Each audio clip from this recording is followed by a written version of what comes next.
Hi book lovers, welcome back to my channel. I am so excited to do today's video, which is another tropes recommendations one. It's been a while, but you can probably guess the inspiration behind today's trope, which is the forced proximity trope, where our two main characters are forced to be in close physical proximity. I figured since we're all staying home, why not share some of my favorite books where main characters are forced to be together, whether it's because they're stranded during a snowstorm, they've just become new roommates, or maybe they're on a road trip together and the hotel that they need to stay at only has one room and one bed. I love this trope. I love the physical and emotional closeness. The tension and chemistry always racks up because of this trope, and it's such a broad one that I have a ton of recs to share with you all, so I've categorized them based on what specific forced proximity that the characters are put in. The first one that I have is roommates. And they were roommates.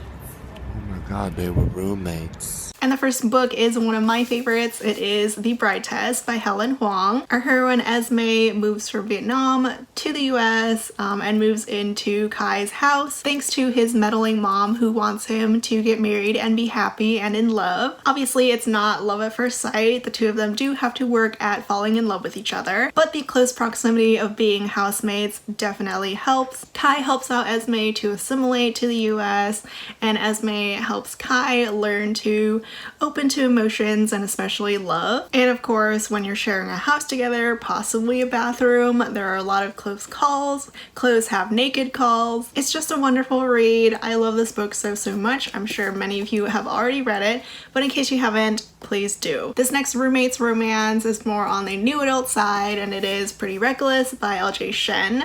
This one has all the angst and all the drama as usual with this author. Here we have enemies to lovers who are not happy about being new housemates. They both attend the same school. She's the rich popular girl, he is the poor bad boy, and Daria's mother thinks it's a good idea to take in Pen, kind of adopt him and let him stay at their house. So now Daria and Pen live across the hall from each other and absolutely hate each other. Of course, I can't do a roommates list without having a marriage of convenience, especially one where the main couple has to pull off being a legit married couple. And so my next rec is Roomies by Christina Lauren. This marriage of convenience has a heroine who marries the hero so that he can stay living in the US legally because his student visa has been expired. They've actually kind of met.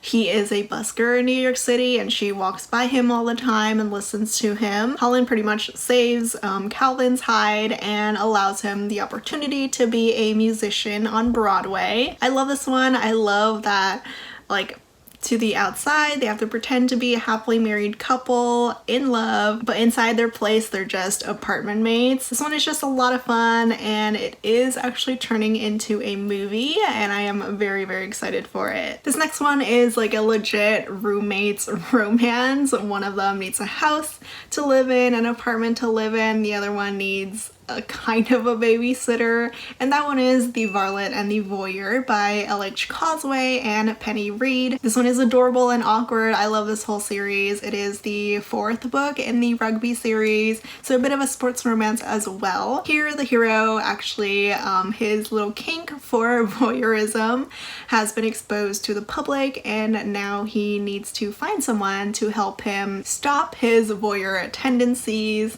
and basically babysit him so that his reputation won't take any more of a hit than it already has.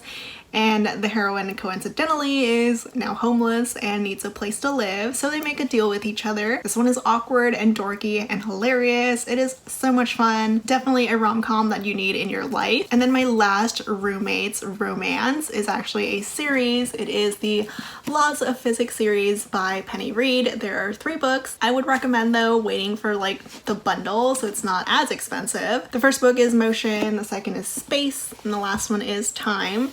There are actually 2 forced proximity situations in the series. The first book motion, we have 1 week together in one house. The heroine is a twin. Mona has a troublemaker twin sister who asks Mona to take her place when it comes to her house arrest, and Abram is the one who is asked by the parents to keep an eye out and house sit and babysit, but of course he doesn't know that he's babysitting the wrong sister. And then book 2, Space, actually has the stuck in a cabin, snowed in kind of forced proximity.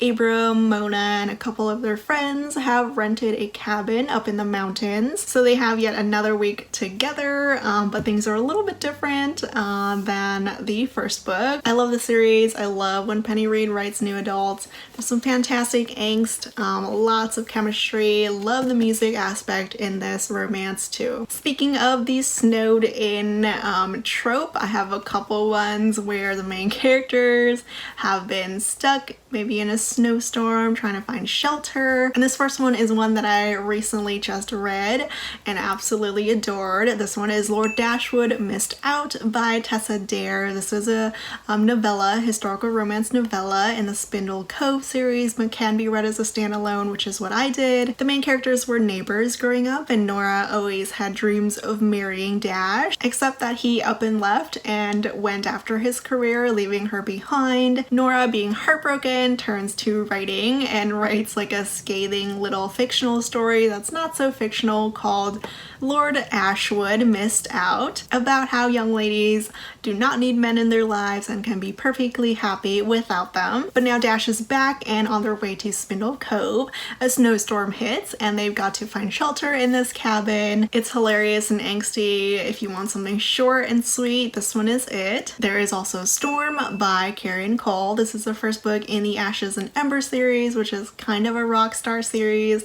Storm, the hero, is a rock star. The heroine does not know that. She's actually terrified of him when he shows up at her broken down car during a snowstorm. They actually hunker down in his car to wait out the storm so that they can walk to his cabin. He's got a big adorable dog. She has a tiny little kitten.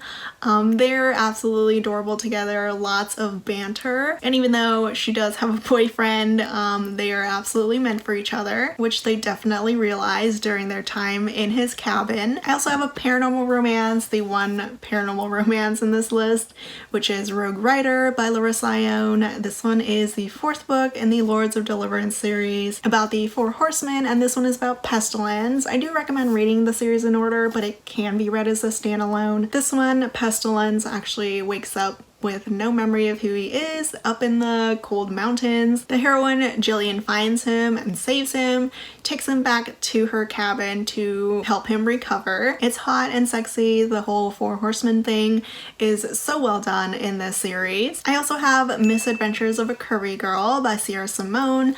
Obviously this book is hot, being written by Sierra Simone, but it's also a menage threesome romance. The heroine finds herself stranded and stuck during a storm in Kansas, and of course, who happens to be around except 2 gorgeous, hunky country boys who are there to save the day. It's fun, it's smutty, very well written. What more can you ask for? This last one is actually not snow or storm related, but the main characters are stuck together because of a little disaster, which is a power outage while they are together in an elevator. The 2 of them are strangers and they're stuck in this pitch black elevator. The hero is terrified of being in the dark, but the heroine helps him get through his phobia. This one I read a long time ago, but it's still stuck with me. It is a novella, but it's a fantastic one. I think there is also a sequel to it where they're not stuck in an elevator anymore, but I still need to read it. This next one is one of my favorite kinds of forced proximity, which is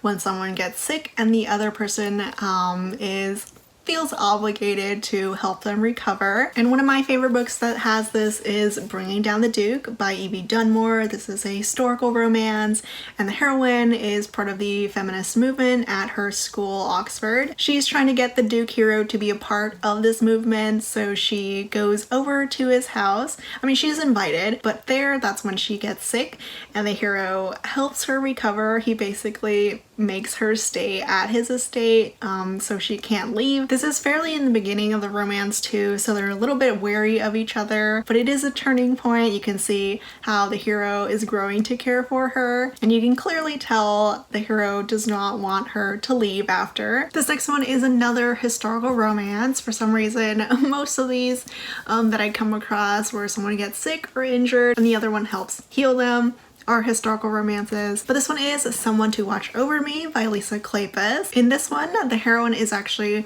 almost murdered. She is left to drown in the Thames, but is fished out. The hero is a Bow Street runner, and he is tasked with finding out who tried to kill her. She actually wakes up with no recollection of who she is, but he recognizes that she is one of the most famous courtesans in London. Grant is the big, gorgeous, and silent type. He takes her into his home to help her recover, but also kind of wanting to plot revenge against her humiliating him like before she almost died. This next one is kind of similar, but instead of the heroine getting almost killed, it is the hero. It is The Spitfire by Christy Caldwell. The hero, Henry, is badly injured, and the heroine is the one who finds him, takes him in, and brings him back to life. She's actually a former madam courtesan as well, and of course him being an earl, the two of them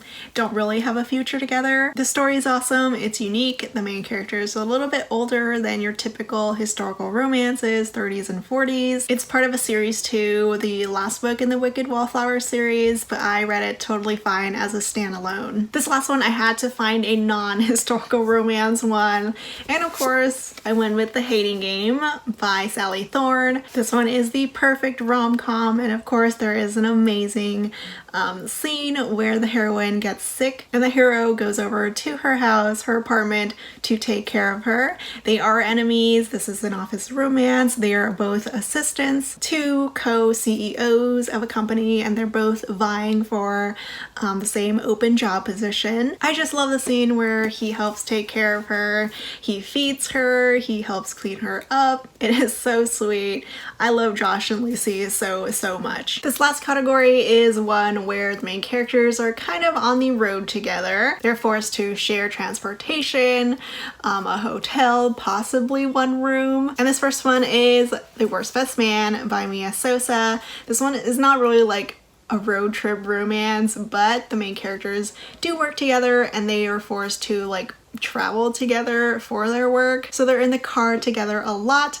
They go to this one venue for a wedding that they're planning, and of course their car breaks down and they have to stay at the inn together. The only thing is there's only one room, only one bed for couples. Max and Lena are not couples. They kind of hate each other, but they, for the sake of being able to rent the room, they pretend to be in love, and they have to share that one bed. There's also a road trip romance in another Christina Lauren book, which is Beautiful, the last book in the Beautiful Bastard series. This one is a drunk road trip vacation. They go on wine tours together. It's the main couple, Jensen and Pippa, along with the entire Beautiful Bastard cast, which is amazing. These two have been very unlucky in love, but this road trip will change things up. One of my favorite books with a road trip theme is Going Nowhere Fast by Katie Wilde. This one is enemies to lovers. It's also a best friend's brother kind of romance. It's sexy. It's so full of chemistry. I love this one so much. The heroine is invited on a road trip with her best friend and her best friend's brother, who she does not like,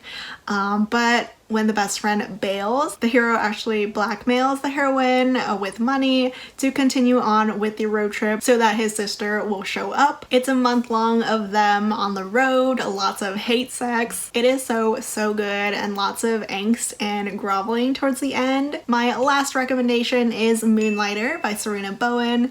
I had to end this list with another There's Only One Bed kind of romance. It's also a bodyguard romance, so they're constantly around each other. The hero is a hockey player, but he's asked by his bodyguard family to help bodyguard a new client. Alex is the pregnant CEO heroine, and with the whole company espionage thing going on. She needs a bodyguard while she is on a work trip in Hawaii. There's only one bed in their hotel room that they have to share, lots of great chemistry, and surprisingly there was a good dose of suspense towards the end as well. It's a great one. It's a start to a new series that I'm very much looking forward to more of. And that's it for my list of forced proximity books. Let me know if you've read any of these, if you have your own recs. Please share them with me. As always, I will link all the books in the description below.